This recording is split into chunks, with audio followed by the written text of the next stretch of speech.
Welcome to Midwest Made Gear That Built the Game. I'm your host, Ara Williams. Today we're buckling up for the story of one of the most critical pieces of sports equipment ever created, the football helmet.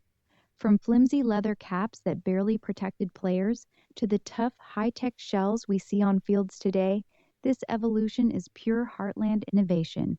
We're talking University of Illinois coach Bob Zuepke's groundbreaking suspension design and Chicago's own Riddell company that brought us the first plastic helmet.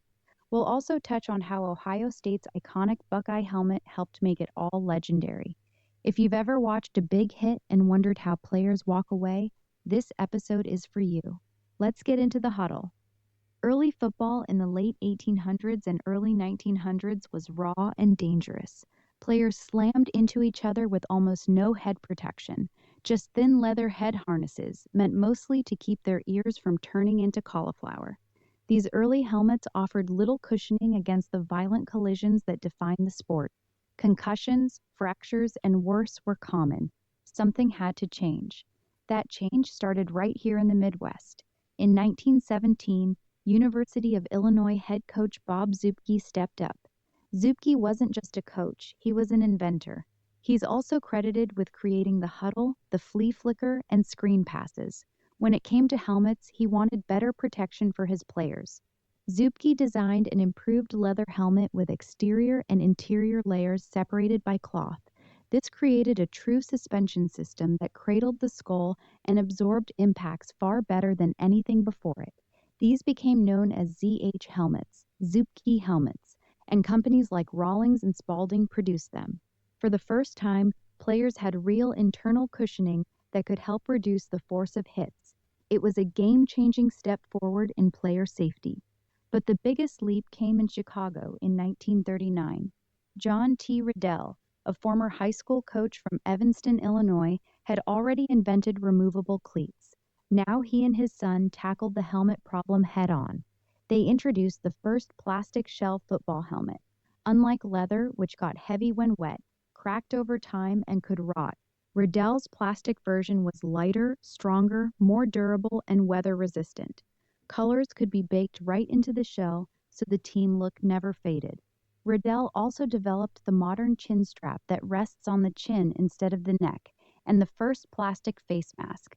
The plastic helmet faced some early hurdles, including material shortages during World War II and concerns about cracking, but George Halas of the Chicago Bears helped advocate for it.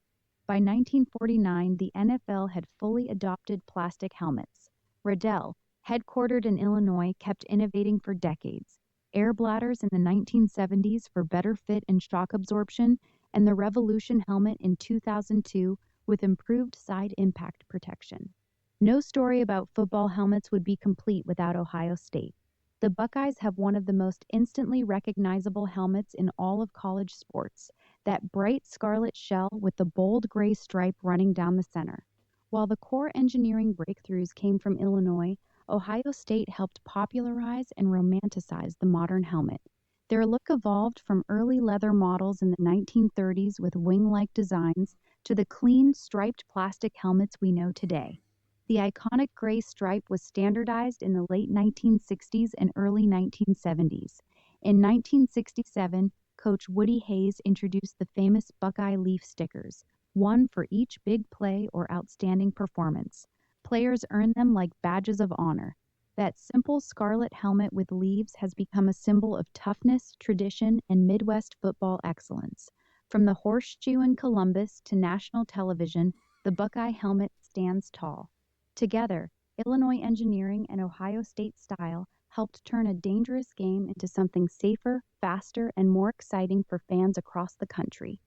From Bob Zuepke's suspension innovation in Champaign-Urbana to Riddell's plastic revolution in Chicago and the legendary Buckeye stripes in Columbus, the Midwest didn't just play football.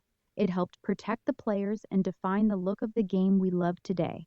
Next time you see a player sprint out of the tunnel or hear that thunderous helmet hit, remember the Heartland inventors and manufacturers who built the gear that made it possible. What's your favorite football helmet memory?